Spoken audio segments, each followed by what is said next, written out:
Hello everyone, स्वागत है आप लोगों का एक और नई वीडियो में। आज फिर मैं आपके लिए बेहद इंपॉर्टेंट वीडियो लेके आया हूं, जिसमें मैंने रेलवे से संबंधित इंपॉर्टेंट प्रश्न लिए हैं जो आगामी रेलवे ग्रुप डी की परीक्षा है उसमें आने की संभावना है। तो सिंपल तरीके से आज मैं आपको समझाने वाला हूं। बिना देर किए वीडियो शुरू करते हैं। सबसे पहला प्रश्न देखते हैं, भारतीय रेलवे बोर्ड की स्थापना कब हुई थी? भारतीय रेलवे बोर्ड की स्थापना कब हुई थी, आपको सन बताना है। ऑप्शन ए जनवरी 1915, मार्च 1905, अप्रैल 1960, जुलाई 1956। राइट आंसर होगा ऑप्शन बी, मार्च 1905। ठीक है, रेलवे बोर्ड की स्थापना कब हुई थी? मार्च 1905 में। ठीक है, नेक्स्ट अगला क्वेश्चन है सेकंड, भारत में सर्वप्रथम रेल की शुरुआत किसके शासनकाल में हुई थी? ठीक है, इंडिया में सर्वप्रथम रेल की शुरुआत हुई थी तो किसके शासनकाल में हुई थी? Option A lord Dalhousie, option B lord Mountbatten, option C lord Lytton, option D lord Ripon. ठीक है, राइट आंसर क्या होगा? Option A lord Dalhousie. ठीक है, डलहौजी के शासनकाल में सर्वप्रथम भारत में रेल की शुरुआत हुई थी। नेक्स्ट अगला प्रश्न है तीसरा, भारत में प्रथम बिजली चलित ट्रेन का क्या नाम था? ठीक है, पहली बिजली से चलने वाली ट्रेन का क्या नाम था?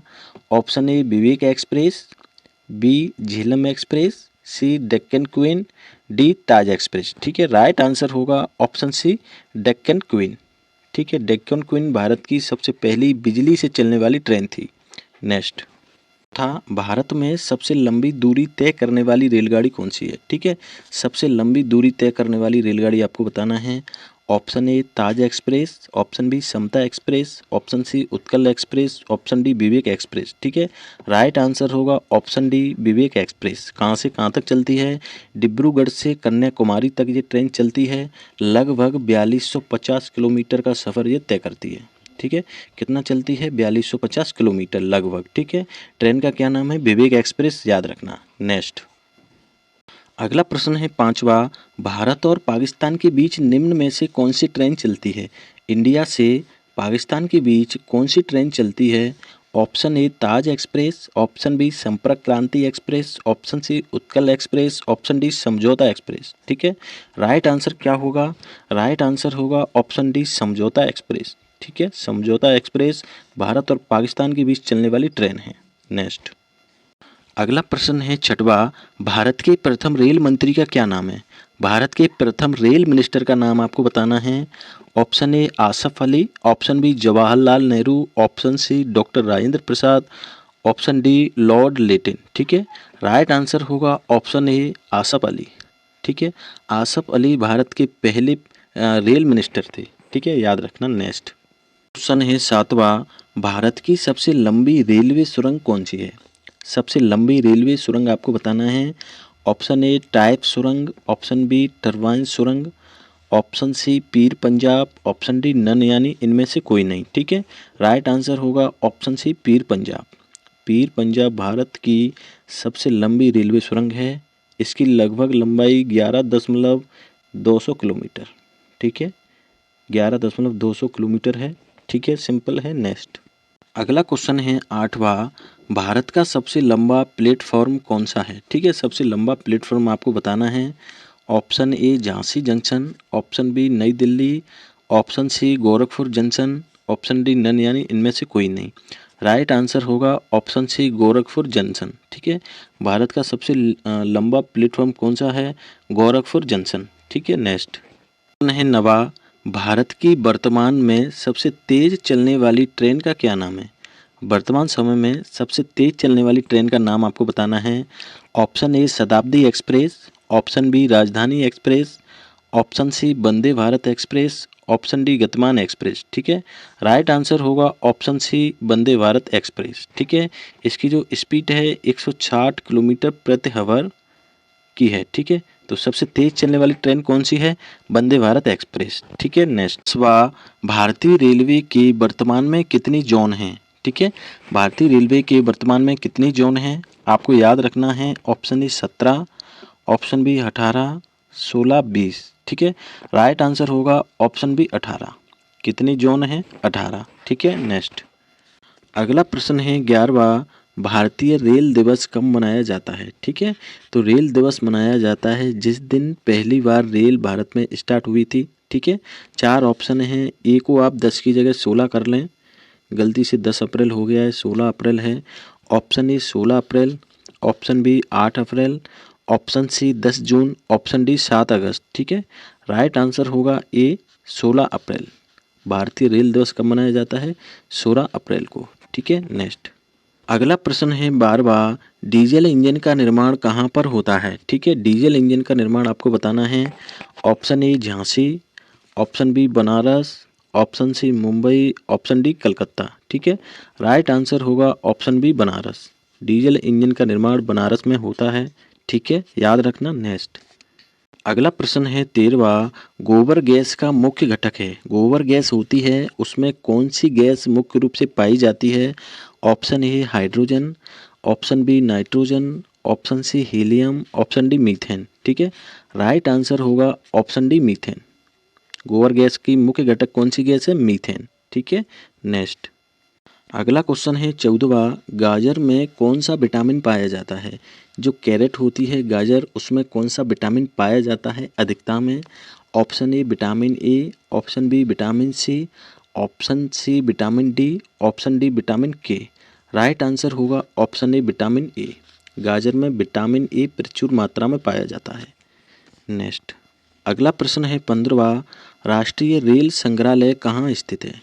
राष्ट्रीय रेल संग्रहालय, ऑप्शन ए नई दिल्ली, मुंबई, बेंगलोर, कलकत्ता। ठीक है, राइट आंसर होगा ऑप्शन ए नई दिल्ली। राष्ट्रीय रेल संग्रहालय नई दिल्ली में स्थित है। सिंपल है। नेक्स्ट अगला प्रश्न है 16वां, चॉकलेट में स्वास्थ्य के लिए हानिकारक कौन सा पदार्थ पाया जाता है? जो चॉकलेट हम खाते हैं उसमें हानिकारक पदार्थ कौन सा पाया जाता है?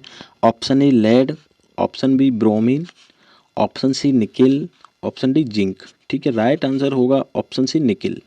चॉकलेट में क्या पाया जाता है? निकिल, जो कि स्वास्थ्य के लिए बहुत हानिकारक होता है। नेक्स्ट अगला प्रश्न है 17वां, मलेरिया की दवा किस पौधे से प्राप्त की जाती है? जो मलेरिया डिसीज होती है उसकी दवा कौन से पौधे से प्राप्त होती है? अर्जुन का पौधा, बेलाडोना का पौधा, नीम का पौधा, सिनकोना का पौधा। ठीक है, राइट आंसर होगा सिनकोना का पौधा। मलेरिया की दवाई कौन से पौधे से प्राप्त की जाती है? Cinchona, cinchona plant. ठीक है, नेक्स्ट अगला क्वेश्चन है 18वां, शरीर के ताप को नियंत्रित करने वाली ग्रंथि, शरीर के टेम्परेचर को कंट्रोल करने वाली ग्लैंड कौन सी है? Option A thyroid, option B hypothalamus, option C adrenal, option D thymus ग्रंथि। ठीक है, राइट आंसर होगा option B hypothalamus. Hypothalamus brain में पाई जाती है, मस्तिष्क का एक हिस्सा होती है। ठीक है, हाइपोथैलेमस क्या करती है? बॉडी के टेम्परेचर को कंट्रोल करती है। ठीक है, तो ताप को कौन कंट्रोल करता है? Option B hypothalamus. ठीक है, नेक्स्ट 20वां प्रश्न है, गाय के दूध में कौन सी विटामिन पाई जाती है? काउ मिल्क होता है, उसमें कौन सी विटामिन पाई जाती है? Option A vitamin B, vitamin A, vitamin D, vitamin C. कौन सा राइट आंसर होगा? Option A vitamin B. ठीक है, गाय के दूध में विटामिन बी पाया जाता है। नेक्स्ट अगला प्रश्न है 20वां, किस तत्व को आवारा तत्व कहा जाता है? ठीक है, निम्न में से कौन सा तत्व है जिसको आवारा तत्व बोलते हैं? Option A hydrogen, option B oxygen, option C nitrogen, option D carbon. ठीक है, आपको बताना है चारों में से कौन है जिसको आवारा तत्व कहा जाता है। तो राइट आंसर होगा ऑप्शन ए हाइड्रोजन। ठीक है, हाइड्रोजन को आवारा तत्व कहा जाता है। नेक्स्ट अगला प्रश्न है जो कि रीजनिंग के कैलेंडर चैप्टर से लिया गया है 21वां, निम्नलिखित विकल्पों में से कौन सा लीप वर्ष नहीं है? मतलब लीप वर्ष नहीं है। तो लीप वर्ष क्या होता है? लीप वर्ष क्या होता है? लीप ईयर, ऐसा ईयर जो 4,400 से कटे। ठीक है, उसको बोलते हैं लीप ईयर, और जो ना कटे उसको बोलते हैं साधारण ईयर। ठीक है, तो 2006 को आप देखिए, 4 से कटेगा क्या? नहीं कटेगा, 4 से नहीं कटेगा। ठीक है, तो ये साधारण वर्ष है, यानी लीप ईयर नहीं है। 2004, इसको 4 से काटेंगे तो 4 से कट जाएगा, 4 एकम 4, 4 पंजे 20, तो ये 4 से कट रहा है। ठीक है, 2000 इसको 4 से काटेंगे तो 4 पंजे 20, 4 से कट जाएगा। 400 से काटेंगे क्योंकि ये शताब्दी वर्ष है 2000, 400 से काटोगे तो 400 से भी कट जाएगा। तो 3 भी क्या है? लीप ईयर है। ठीक है, 2 भी लीप ईयर है, मतलब ऑप्शन 2 लीप ईयर है, ऑप्शन 3 लीप ईयर है। 1996 को 4 से काटते हैं तो ये भी कट जाएगा, 4 दूनी 8, 1 4 चौक 16, मतलब चौथा ऑप्शन भी लीप ईयर है। आपको बताना है कि कौन सा ईयर है जो कि लीप ईयर नहीं है। ऑप्शन ए सही होगा, 2016 लीप ईयर नहीं है। क्यों नहीं है? क्योंकि 2016 4 से नहीं कट रही है। ठीक है, सिंपल है। नेक्स्ट अगला प्रश्न है 22वां, किसी महीने में 3 दिन बाद 4 तारीख से, को की जगह आप से कर लो। ठीक है, किसी महीने में 3 दिन बाद 4 तारीख से शनिवार आता है। 4 तारीख से 3 दिन बाद, ठीक है, तो पहला दिन 4 तारीख हो गई, दूसरा दिन 5 तारीख, तीसरा दिन 6 तारीख। 4 तारीख से 3 दिन बाद, तो 1 2 3 मतलब 7 तारीख को क्या आता है? शनिवार। पहली लाइन में उसने कहा है किसी महीने की 4 तारीख से 3 दिन बाद शनिवार आता है, मतलब 7 तारीख को शनिवार आता है। ठीक है, एक चीज़ मैंने आपको बताई थी, किसी भी तारीख में अगर हम 7 जोड़ दें तो वही दिन दोबारा रिपीट हो जाता है। जैसे 7 तारीख को शनिवार है, ठीक है, तो 7 में मैं 7 जोड़ दूं तो 14 तारीख को भी शनिवार होगा। ठीक है, 14 में फिर 7 जोड़ दूं तो 21 तारीख को भी शनिवार होगा। ठीक है, 21 तारीख को क्या होगा? शनिवार। और 21 में फिर 7 जोड़ दूं तो 28 तारीख को क्या होगा? शनिवार। 7 जोड़ने या घटाने पर वही दिन रिपीट हो जाता है। 28 तारीख को शनिवार है, हमसे क्या पूछा है? 27 तारीख को कौन सा दिन होगा? तो 28 को शनिवार, 27 पहले आई होगी तो शनिवार से पहले क्या आता है? शुक्रवार। तो 27 तारीख को क्या बार होगा? शुक्रवार। ठीक है, शुक्रवार कहीं दिख रहा है? ऑप्शन तीसरा शुक्रवार सिंपल है, बिल्कुल राइट आंसर है। आप इस तरह से कर लेना, प्रैक्टिस करना। ठीक है, नेक्स्ट क्वेश्चन देखते हैं 23वां। अगला प्रश्न है 23वां, एम एन से मोटा है। जो एम है वो क्या है? एन से मोटा है। एम का जो लाइन है वो एन से बड़ी है। ठीक है, लेकिन ओ जितना मोटा नहीं है। जो एम है ना वो ओ के बराबर मोटा नहीं है, यानी ओ एम से भी मोटा है।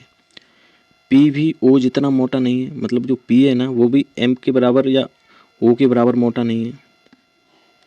ठीक है, तो ग्रुप में सबसे पतला कौन है? तो सबसे पतला कौन है? सबसे छोटा डंडा किसका है? एन का। ठीक है, तो ग्रुप में सबसे पतला कौन है? एन। लाइन खींच के आप कर सकते हो इस तरह के सवालों को, सिंपल सा है।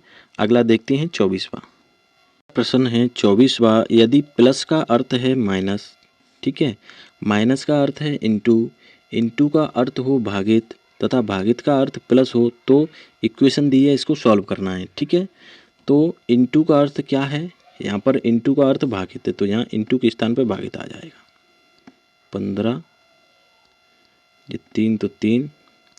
भागित का अर्थ क्या है? भागित का अर्थ है प्लस, यहाँ दे रहा है भागित का अर्थ प्लस, प्लस 15।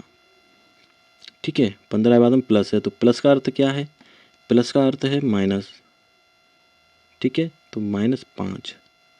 ठीक है, माइनस का अर्थ क्या है? माइनस का अर्थ है इंटू, इंटू 2। ठीक है, तो सबसे पहले हम क्या सॉल्व करेंगे? भाग। तो 3 से 15 में भाग देंगे तो 5 बार 53 15, 5 आ गया, प्लस इधर आ गया 15। अब क्या करेंगे? 5 का 2 में इंटू कर देंगे तो -5 दूनी 10। ठीक है, 15 प्लस का है, 10 माइनस का है तो घटा देंगे। 15 में से 10 गए तो कितने बचेंगे? 5। 5 यहाँ, प्लस 15 में से 10 गए तो 5। 5 और 5 कितने होते हैं? 10। तो आंसर कितना आया? 10।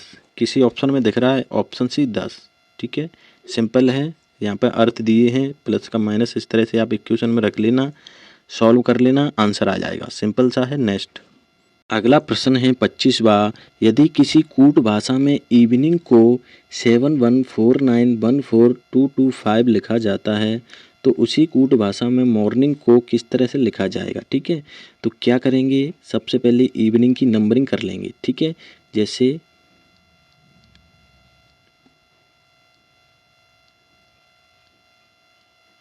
ठीक है, नंबरिंग आपको याद करनी पड़ेगी।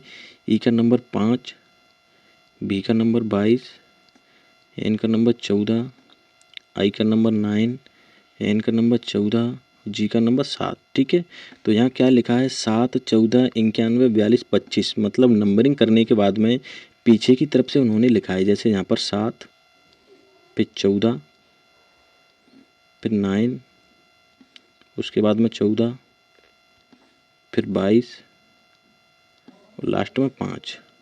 तो 7 1 4, इधर 7 1 4 9 1 4 2 2 2 5। ठीक है, क्या किया इन्होंने, नंबरिंग की है, पीछे की तरफ से इन्होंने अल्फ़ाबेट मतलब जो नंबर है वो लिख दिए हैं। ठीक है, तो मॉर्निंग में क्या करेंगे, नंबरिंग कर लेंगे, पीछे की तरफ से लिख देंगे, जैसे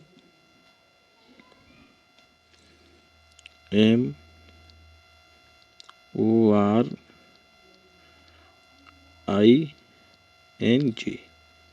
एम का नंबर 13, ओ का 15, नंबरिंग आपको याद करनी पड़ेगी। आर का होता है 18, एन का 14, आई का 9, एन का 14, जी का 7। ठीक है, क्या करेंगे, पीछे की तरफ से हम लिख देंगे नंबर, जैसे 7 14, उसके बाद 9, फिर 14, फिर 18, फिर 15, फिर 13। तो क्या निकल के आया, 7 14। ठीक है, 91 41 81 513 किसी ऑप्शन में दिख रहा है, 7 14 91 41 81 513, पहला ही ऑप्शन सही होगा, ए वाला। ठीक है, देखो स्टार्टिंग में 7 है तो ए वाली में 7 है और लास्ट की डी वाली में 7 है। ठीक है, फिर 7 के बाद अपना जो आंसर है उसमें 1 है, तो 1 केवल ऊपर वाले ए ऑप्शन में, तो कौन सा सही होगा, ए वाला। ठीक है, कर लोगे आप, सिंपल है। फ्रेंड्स, अगर वीडियो आपको पसंद आता हो प्लीज़ चैनल सब्सक्राइब किया करो और वीडियो को लाइक कमेंट जरूर किया करो। Thank you.